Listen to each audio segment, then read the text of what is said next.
It was a sovereign thing, it was a God thing. And so, a few months later, I was speaking in Vanuatu.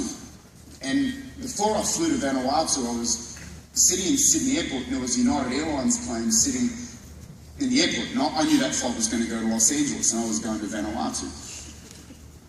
I remember when I saw that plane, it was the most uncanny thing, but every single fibre of my being, not just because America's cool, but every fibre of my being, I wanted to be on that plane. I wanted to be in America because I felt like God was calling me to preach in America. And I remember about a few weeks after that conference in Vanuatu, we had just started our church, and Pastor Frank and Pastor Paris came to our church, and excuse me.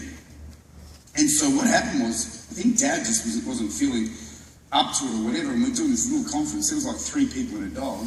Dog was not even saved. And so I preached this morning session. There might have been 30 people in the session, and Pastor Frank and Pastor Paris came to the church because I think they needed Wi-Fi or something like that morning. And as I'm preaching, Pastor Frank sits in the back. Now, for you guys, you just think it's just good old Pastor Frank. For me, he's a preaching machine. He's a beast. And an elder. And he sits up the back, and I'm preaching. I'm trying to look everywhere but his way because I just was nervous and thinking, I've only just started to do this. And he comes up to me in the back room afterwards, and he says, how would you like to come and preach in our church?